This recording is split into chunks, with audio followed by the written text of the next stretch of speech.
Hello ladies, it's Samantha and I'm coming today to talk to you about changes in your hair and sometimes even why they occur or what's going on. I had a subby make a comment about how when she had a TWA, Meridian products worked so well, and then as her hair grew they suddenly stopped working. And what happens is that as your hair grows the needs change. Why is that? Well, consider the fact that a scientist will take hair from mummies and they'll take that strand of hair and tell you, well, from this time to this time, meat was abundant and there's lots of protein. You could tell they had a high meat diet and so on. And then from here to here, meat must have become scarce because all of a sudden it's mostly vegetables in their diet. So as your hair grows, it tells a story. It's like a tree with its rings. It tells a story of what your diet was. If you were even poisoned, they could tell you the period of time from your hair where you ingested the poison. It's like tree rings. So as your hair grows, depending on your diet, your stress levels, and all of those things, excuse me, will tell you, what you're eating and everything else. So at times, we all have times where we're eating healthy and we're doing all the right things. And then we have our times where we slack off and we ain't eating nothing but junk food or whatever have you. So you'll have parts of your hair that have, even in the same strand, that have different needs. A second thing is that normally when we begin our journeys, we are working with damaged hair. We're trying for health and length and everything. So it's just like if you have bronchitis. While you have that bronchitis, you're sick and you need antibiotics. And so you take the antibiotics, but once the bronchitis is gone, you stop taking those antibiotics because now they can become harmful by killing good bacteria in your body. Since there's nothing bad. So you stop taking the antibiotics. Does that mean that from now on antibiotics are no good for you? No, because the next time you get bronchitis, you're going to need them again. So that's what you have to do with your hair. You have to assess what it needs now. At first I was kind of protein sensitive.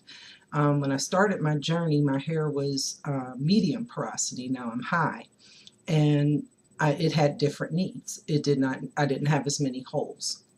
I did not need as much protein. So I was a lot more protein sensitive back then. Now that my hair is high porosity and has a lot more holes in the shaft, I need protein on a more regular basis. So it goes to show that as your needs change, as your body changes, as your hair changes, its needs change. We all know the stories of, I used this product back then and I hated it. Now it's my holy grail. Your needs changed. So you should always, it's the reason I'm a product junkie. I'm always assessing my hair and trying to figure out what stage it's in and what I need now. Right now, you all know I'm, doing a lot more protein because I need it. I'm doing, the C extracts, and I'm doing a lot of the clays and the Ayurvedics, but I'm keeping a watch on that because the time may come where I have fixed my problem or given my hair enough of what it needs to where it doesn't need that anymore on such a regular basis. Doesn't mean never do it, just means assess when it does.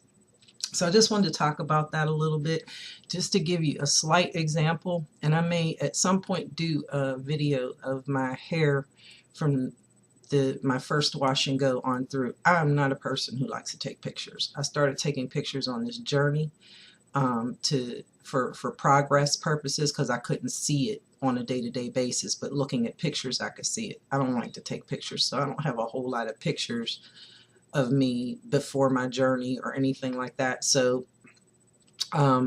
this right here, and I do have a picture of my hair with my first wash and go.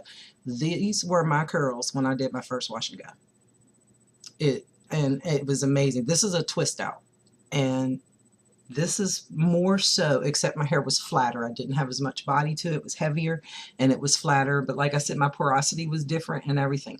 But these look a lot more like my curls then. Now, we all know from seeing my videos that this is the front of my hair. And these, when in a wash and go, are up here somewhere. So, but my hair used to hang long and in this S curl when I first did my wash and goes. And then about a month into it, it started changing. And it went through several changes before it became what it is today. And so, you know, like every year when I look through the pictures, I notice that my wash and goes are different every year. My curls have taken a different toll. So just assess your hair all the time. Assess what it needs. If a product stops working for you, doesn't necessarily mean you have to throw it out. Hold on to it because you may need it again. Your hair may, you know, it's just about keeping that balance. You know, you'll go through times where all you need is moisture and you can't get enough moisture. And then you'll go through times where protein, you can't get enough protein. So keep everything on hand, you know, so that it's there for you. And in your time of need, you purchased it, use it, you know. So I hope that this helps a little bit. And if you have any questions, because I always, after I'm done with my videos, I always say, Dag, I should have said that. If you have any questions or anything you want to input on this, please put it down in the description box. And I'm about to do a review on the Marie Dean that I got. So I'll see you in a few. Bye-bye.